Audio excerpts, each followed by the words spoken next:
राज्याचे उपमुख्यमंत्री अजित पवार यांच्या निधनानंतर महाराष्ट्राच्या राजकारणाचा एक नवा अध्याय सुरू झालाय असं म्हणावं लागेल। कारण आजवर काटेवाडीच्या वहिनी आणि राज्यसभा खासदार म्हणून परिचित असलेल्या सुनेत्रा पवार आता राज्याच्या पहिल्या महिला उपमुख्यमंत्री म्हणून विराजमान झाल्यात। पण या सगळ्या दरम्यान पवार कुटुंबात नेमकं काय काय घडलं, शरद पवार आणि सुप्रिया सुळेंनी नेमकी काय भूमिका घेतली आणि सगळ्यात महत्त्वाचं म्हणजे उपमुख्यमंत्री पदासाठी सुनेत्रा पवारच का, यामागची नेमकी कारणं काय आणि अजित पवारांच्या निधनानंतर वेगाने फिरलेली चक्र हा केवळ योगायोग आहे की कोणत्या पक्षाने ठरवून केलेली राजकीय चाल आहे, पाहूयात आजच्या टॉकिंग पॉइंट मधून। नमस्कार, मी शीतल आणि तुम्ही पाहताय द पॉलिटिक्स।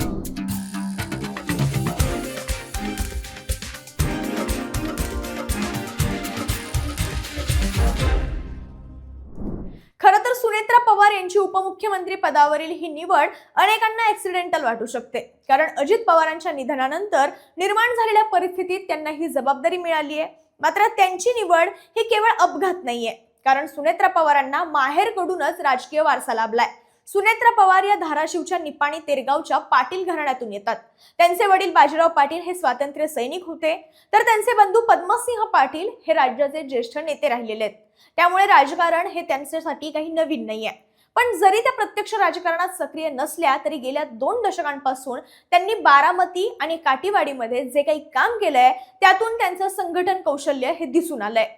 विशेषतः 20 वर्षांपूर्वी काटेवाडी ग्रामपंचायतीत त्यांनी एक निर्णय घेतलेला, तो म्हणजे महिलांच्या नावावर मालमत्ता करण्याचा। महिलांच्या हाती आर्थिक ताकद दिली की संपूर्ण घराची उन्नती होऊ शकते, हे विविध अभ्यासांमधून सुद्धा दिसून आलंय। तोच प्रयोग 20 वर्षांपूर्वी सुनेत्रा पवारांनी काटेवाडीत राबवला, पुढे तो जाऊन राज्य सरकारने स्वीकारला सुद्धा। खरं तर हे त्यांच्या दूरदृष्टीचं उदाहरणच म्हणावं लागणार आहे। यासोबतच ज्या पद्धतीनं त्यांनी बारामती हायटेक टेक्सटाईल पार्कच्या माध्यमातून 15,000 महिलांना रोजगार मिळवून दिला आणि बिल गेट्स यांच्यासारख्या जागतिक व्यक्तीसमोर सादरीकरण केलं, त्यावरून त्यांची प्रशासकीय समज सुद्धा स्पष्ट होते।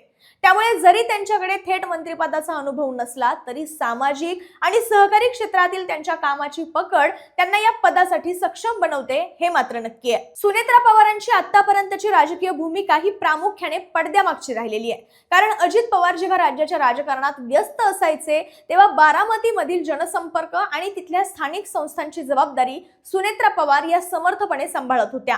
पवार कुटुंबातील अंतर्गत वादात आणि राजकीय संघर्षात त्यांनी नेहमीच अजितदादांच्या निर्णयांना साथ दिली।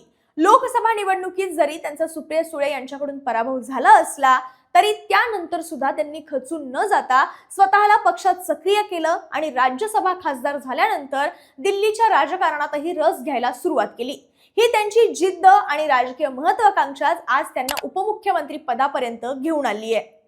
पण या सगळ्या घडामोडींकडे पाहिल्यानंतर एक प्रश्न प्रामुख्याने उपस्थित होतो, तो म्हणजे आता अचानक बदललेल्या या राजकीय समीकरणांमधून भाजप पक्ष नेमकं काय साध्य करू पाहते। तर अजित पवारांच्या निधनानंतर तयार झालेली सहानुभूतीची लाट आपल्या बाजूने वळवणं हा भाजपचा प्राथमिक उद्देश दिसतोय। सुनेत्रा पवारांना उपमुख्यमंत्री करून भाजपने एकाच दगडात अनेक पक्षी मारलेत असं सुद्धा दिसतंय। पहिलं म्हणजे लाडकी बहीण योजनेचा चेहरा म्हणून एका सक्षम महिला नेत्याला सरकारमध्ये स्थान दिलं। दुसरं आणि महत्त्वाचं म्हणजे अजितदादांच्या राष्ट्रवादीचे नेतृत्व पुन्हा शरद पवारांकडे जाण्यापासून रोखलं। ही भाजपची लॉंग टर्म पॉलिटिकल स्ट्रॅटेजी आहे, ज्याद्वारे त्यांना महायुतीमधील सत्ता संतुलन आपल्या बाजूने टिकवून ठेवायचंय असं सध्या तरी दिसून येतंय। तर दुसरीकडे या डावपेचांमुळे शरद पवार आणि सुप्रिया सुळे यांच्या राजकारणाला मोठं आव्हान निर्माण झालंय, कारण अजितदादांच्या निधनानंतर शरद पवारांच्या राष्ट्रवादीतील अनेक नेत्यांनी एक खुलासा केला, तो म्हणजे 8 फेब्रुवारीला दोन्ही राष्ट्रवादी एकत्र येणार होत्या।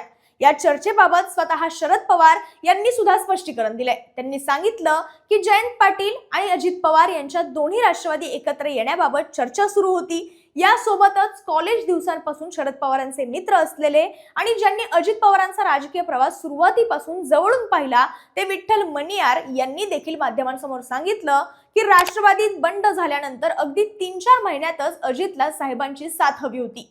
त्या संदर्भात साहेबांसोबत बोला असं अजित पवारांनी मला सांगितलं होतं आणि ते मी साहेबांना बोललो सुद्धा, मणियार यांनी असं स्पष्ट केलंय. त्यामुळे आता या परिस्थितीमध्ये अजित पवारांच्या निधनानंतर राष्ट्रवादीचे दोन्ही गट पुन्हा एकत्र आले तर त्यांचं नेतृत्व आपसुकच शरद पवार आणि पर्यायाने सुप्रिया सुळे यांच्याकडे जाईल अशी चर्चा सुरू झालेली. मात्र प्रफुल्ल पटेल आणि सुनील तटकरे यांनी सुनेत्रा पवारांचं नाव पुढे करून ही शक्यता धुडकावून लावली. यामुळे पवार कुटुंबात आता दोन स्पष्ट शक्ती केंद्र तयार झाली आहेत.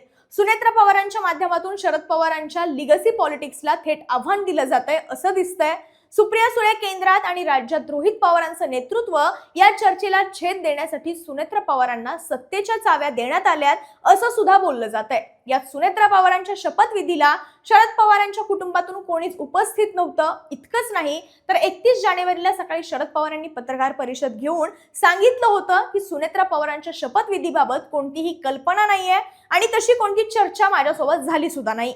या सगळ्यानंतर सगळ्यात महत्त्वाचा मुद्दा म्हणजे सुनेत्रा पवारांच्या निवडीद्वारे भाजपकडून राष्ट्रवादीवर नियंत्रण मिळवण्याचे प्रयत्न सुरू आहेत का? हा मुद्दा उपस्थित होण्याचं कारण म्हणजे जर दोन्ही पक्षांचं विलीनीकरण झालं तर मागे सांगितल्याप्रमाणे अर्थातच राष्ट्रवादीचं नियंत्रण हे शरद पवारांकडे गेलं असतं आणि तसं झाल्यास शरद पवारांच्या आक्रमक रणनीतीला सामोरं जाण्याचं आव्हान हे आपसुकच भाजपसमोर उभं राहिलं असतं. मात्र सुनेत्रा पवारांच्या नावावर शिक्कामोर्तब करून भाजपने राष्ट्रवादीवर नियंत्रण मिळवण्याची रणनीती आखली आहे असं आता बोललं जाऊ लागलंय. आता सुनेत्रा पवारच का असा प्रश्न अनेकांना पडला असेल. सुनेत्रा पवारांच्या राजकीय आणि प्रशासकीय अनुभवाबद्दल आपण बोललो आहेच. आता राष्ट्रवादीच्या गटनेतेपदी सुनेत्रा पवार यांची निवड करण्यामागे सगळ्यात महत्त्वाचं कारण आहे ते म्हणजे राष्ट्रवादी एकसंध ठेवणं. सुनेत्रा पवार यांच्याशिवाय इतर कोणत्याही नावावर एकमत होण्याची शक्यता नव्हती. इतर कोणतंही नाव पुढे आलं असतं तर त्याला पक्षांतर्गत विरोधाची शक्यता होती. यातून पक्षात फूट पडण्याची देखील शक्यता नाकारता येत नव्हती. अशा वेळी अजितदादांच्या राष्ट्रवादीच्या सर्वच आमदारांवर एक प्रकारचा नैतिक दबाव आहे. त्यामुळे सुनेत्रा पवार या सर्व आमदारांना आणि पक्षाला बांधून ठेवणाऱ्या व्यक्ती ठरतील. याशिवाय राष्ट्रवादी सोबत जे पवार नाव जोडलेलं आहे ते सुद्धा कायम राहील. त्यामुळेच राष्ट्रवादीच्या नेत्यांनी सुनेत्रा पवार हेच नाव विधिमंडळ गटनेतेपदी आणि पर्यायानं उपमुख्यमंत्री पदासाठी अंतिम केलं. यानंतर अजित पवारांच्या जागी सुनेत्रा पवारच राष्ट्रवादी पक्षाच्या अध्यक्ष झाल्या तर त्याचं कोणतंही आश्चर्य वाटायला नको.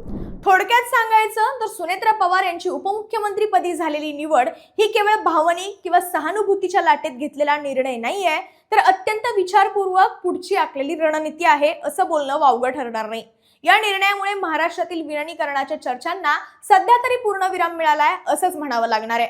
पण तुम्हाला काय वाटतं? या चालू घडामोडींमधून भाजप राष्ट्रवादीवर नियंत्रण मिळवू पाहतेय का? कमेंट बॉक्समध्ये व्यक्त व्हा आणि द पॉलिटिक्सला सबस्क्राईब करायला विसरू नका.